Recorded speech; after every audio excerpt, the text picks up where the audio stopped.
somebody call 911. Shawty fire burning on the deck. You know I could take ya. I could take ya. There's nothing in this world. There's not another girl that could satisfy my needs. Body, clap it up for that body. No, really, baby, like fit touch it. You can make up your mind. Please don't waste my like to sleep all day, party all night. This is how. And you wanted me to get it, deep it.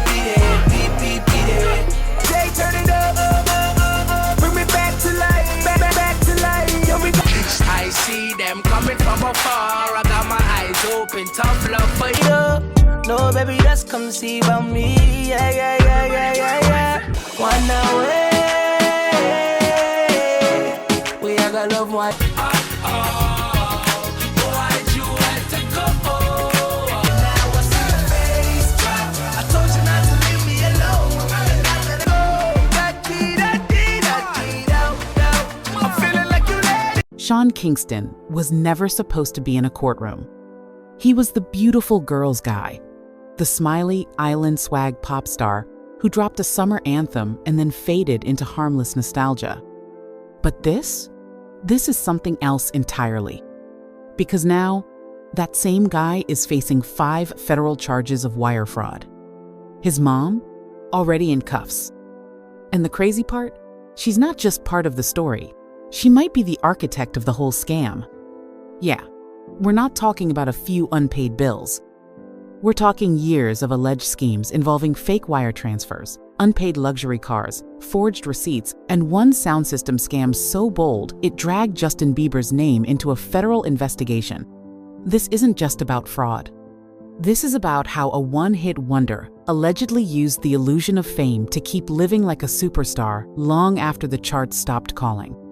And how the dream life he built might have never been real in the first place. Because here's the thing. Sean Kingston didn't fall off. He got exposed. And what's unraveling now is one of the messiest, most delusional celebrity fraud stories since Fyre Festival. Only this time, the mastermind might have been his own mother, a convicted scammer with a history that goes back before Sean ever topped the charts. So how did we get here? How did a teenager with a #1 hit and a Bieber cosign go from Billboard royalty to house arrest with a GPS monitor? Let's break it down. Before the wire fraud, before the courtroom tears, before the ankle monitor, Sean Kingston was that kid. 17 years old, Jamaican American, and already dominating the Billboard Hot 100 with a song that felt like sunshine on loop. Beautiful Girls wasn't just a hit. It was the song of the summer in the late 2000s. A little reggae, a little doo-wop, and a whole lot of every middle schooler singing Suicidal like it was cute. It was catchy, wild, and weirdly innocent all at once. And just like that, Sean Kingston went from uploading demos to MySpace, to breaking records.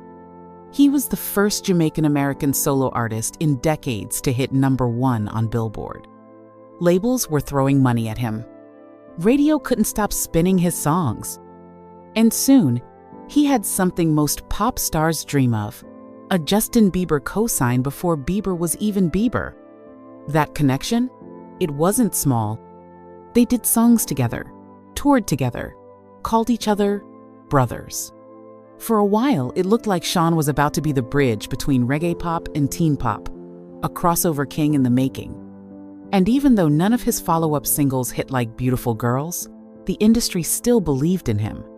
He had the image, the likability, and the major label backing. He even survived a near-death jet ski accident in 2011. And somehow, that made fans root for him more. To the public, Sean was that chill, good vibes dude with a few bangers under his belt and some flashy chains to show for it. Not a hit machine, but definitely not a problem. He was harmless. He was, remember him? Energy, not federal indictment energy. But here's where things start to get weird. Because while the hits dried up, the lifestyle didn't. So here's the thing. After Beautiful Girls, Sean Kingston's music basically fell off the map. There were no major chart comebacks, no viral moments, no Grammy runs, just a couple mid-tier singles that barely made a ripple. But somehow, the money never seemed to stop. Dude was still flexing hard. Iced-out chains, exotic cars, waterfront mansions. He looked like he never left 2008. Private jets, custom grills, luxury everything. It was giving unbothered millionaire. Except, he hadn't had a real hit in years. And nobody really questioned it. Because in the internet era, if you look rich and you hang with the right people, people just assume you're still popping. Sean still had old connections, old fame, and the kind of throwback name recognition that makes people go, "Oh yeah, I remember him." But here's the red flag nobody waved in time. When was the last time you heard someone say, "Yo, play that new Sean Kingston track"? Exactly. The music stopped, but the money didn't. At least, that's how it looked from the outside. And instead of laying low or reinventing himself like other one-hit wonders, Sean doubled down. On the image. On the bling. On the fantasy. But now we know that image wasn't just expensive. It was allegedly fake. The payments, forged. The receipts, fabricated. The deals, made up or never followed through. Turns out, this wasn't a washed-up pop star spending money recklessly. This was a man allegedly pretending he still had it, and using that illusion to finesse. The wildest part? This didn't happen overnight. This was a whole operation. And behind the curtain, helping make it all happen? His own mother. At this point, it wasn't just that Sean Kingston was living above his means. It was that, allegedly, he never intended to pay anything in the first place. According to investigators, Sean, with his 62-year-old mother Janice Turner right there beside him, was running a deluxe lifestyle on vibes and forged documents. We're talking luxury cars, designer jewelry, tech and high-end home entertainment systems, all paid for with fake wire transfers and doctored receipts. Let's just say, if printing out a fake Bank of America confirmation could buy you a Rolex, Sean Kingston would have been Jeff Bezos. And the crazy part? The whole scam depended on people believing he was still a star, that he had money, that he was Sean Kingston, the celebrity. That's where the finesse gets bold. Because Sean and Janice weren't just tricking brands, they were baiting them with exposure. Hey, give us this 150 sound system and we'll shout you out on Instagram. Maybe even get Justin Bieber to appear in the promo video. Yes, they really said that. They used Bieber's name like a referral code. Told companies he'd be in the content with them. Just throw it in for free, they said. No contract, no down payment, just vibes and a promise. And because Sean still had just enough residual clout to make it sound legit, companies bought in. But when it came time for payment or actual promo deliverables, silence. Or worse, forged proof of payment that never actually cleared. No video, no Bieber, no money. This wasn't just one sketchy deal gone wrong. This was a whole lifestyle held together with lies and Google Docs. And the illusion worked for years, until someone finally called the bluff. And when the receipts didn't check out, they didn't just get lawyers involved. They got the feds. So here's where things go from maybe he's broke to, okay, this is straight up criminal. Because the alleged fraud wasn't some random stunt. This was a full-blown operation, multi-year, multi-state, and shockingly consistent. Sean and his mom Janice weren't just finessing one unlucky company. According to investigators, they were allegedly scamming everyone from jewelry stores and car dealerships to tech companies and luxury brands. Basically anyone who could help keep the fantasy alive. The routine was always the same. Promise exposure or promo, send over fake wire transfer screenshots, then disappear when payment came due. One company even got a photoshopped bank receipt that never cleared. And somehow, it kept working. Why? Because nobody expects the beautiful girls guy to be running a fraud ring with his mom. It sounds like satire. But prosecutors say behind the feel-good image was a man allegedly sustaining a fantasy with fake deals, unpaid goods, and forged documents, all dressed up in celebrity packaging. And behind it all, Janice Turner, not just co-signing it, but allegedly running point. Because the wildest part? This wasn't even her first time. It only took one company to finally say, "Wait, where's the money?" That company was Verve Entertainment, the folks behind that 150 zero custom sound system Sean Kingston allegedly promised to pay for, with exposure and a Bieber cameo. Verve delivered. They installed the system. They waited. No promo, no Bieber, no payment. And when they followed up, they got hit with the digital equivalent of "trust me, bro," fake screenshots of a wire transfer, allegedly fabricated proof of payment, zero actual funds. So Verve sued. And that civil case? It cracked the whole illusion wide open. Because lawsuits mean discovery, and once lawyers got access to the receipts, or lack thereof, it became obvious something wasn't right. That's when the feds stepped in. And federal agents? They don't play. They started following the trail.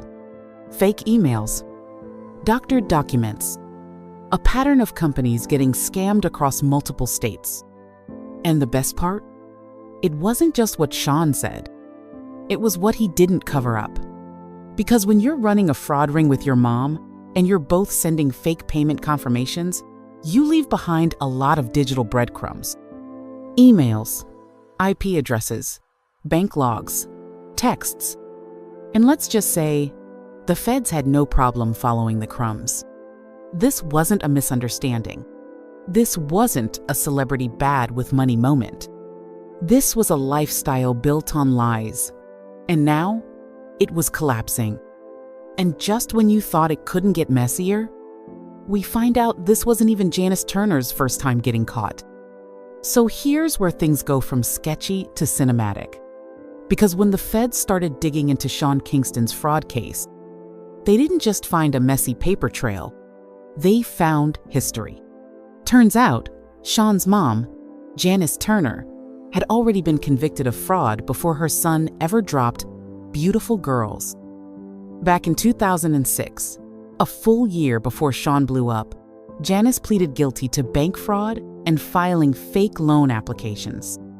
She served over a year in prison, got out in March 2007.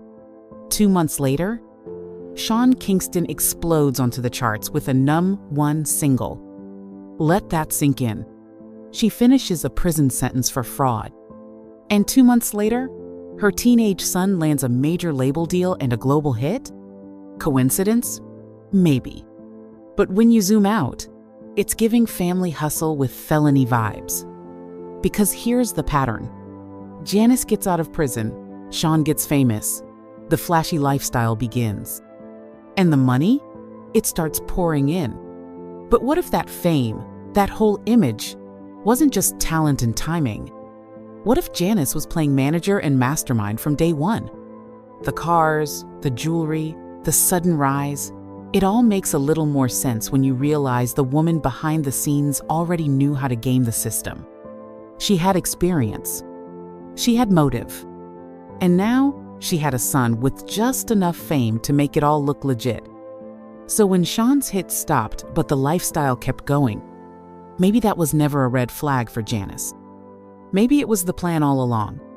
And if you're thinking, well, maybe she turned her life around after prison. She didn't. Because now she's facing 5 new federal charges alongside her son. Only this time, the stakes are way higher. The victims, way richer. And the paper trail? Too long to pretend it's all a misunderstanding. By the time this case hit federal court, the illusion was done. No more chains, no more promo promises. Just Sean Kingston sitting in front of a judge, his mom beside him, and a fraud case too messy to spin. Sean's defense? That he didn't do it. Or if he did, he didn't mean to. And if he meant to, well, he didn't understand what he was doing. They painted him as a financially clueless celebrity who didn't really get how wire transfers worked.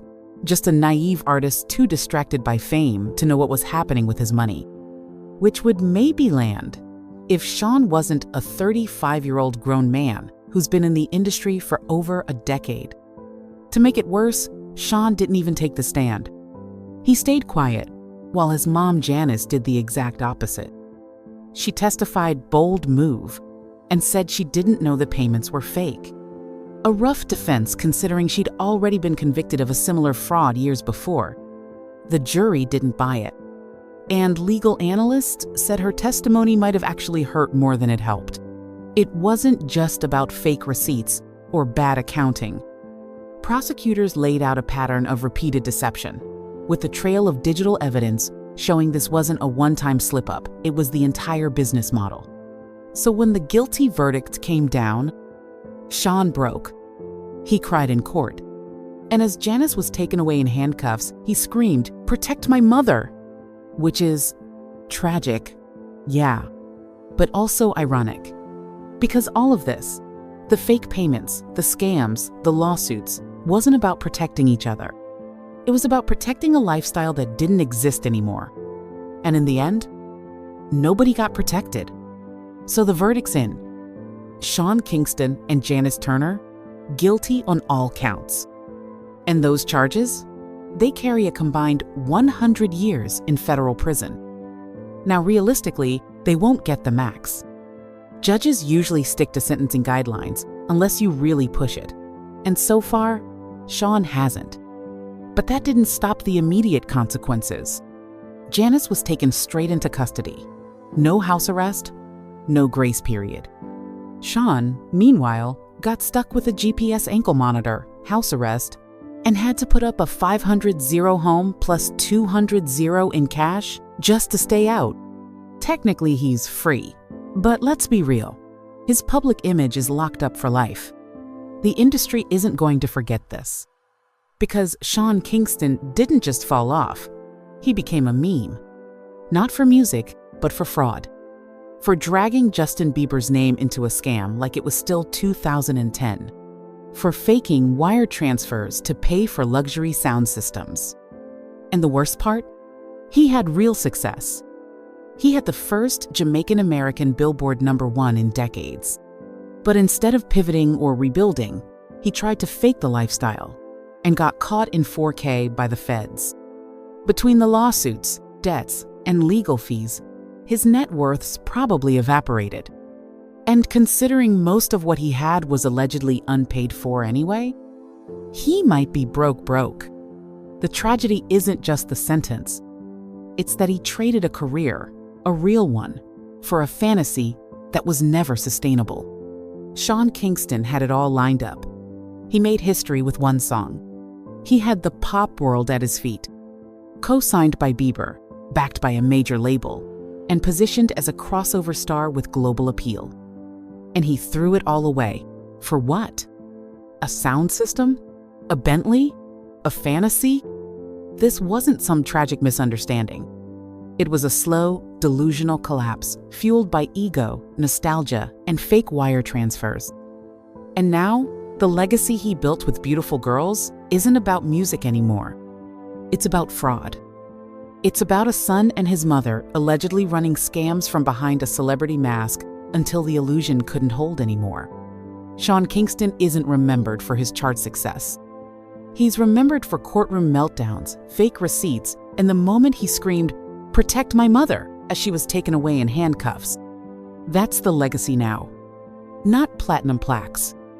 Not sold-out tours. Just federal indictments and headlines that read like satire. And the craziest part? He had a real career. He was that guy. For a moment. But instead of pivoting, instead of evolving, he tried to fake it. And when the truth came out, there was no tour to bounce back on. No new single. Just a GPS monitor and a sentencing date. So yeah, Sean Kingston could have been a nostalgic comeback story. Instead, he became a cautionary tale. But here's the question. Was this always who Sean Kingston was? Or did fame just give him better tools to fake it longer?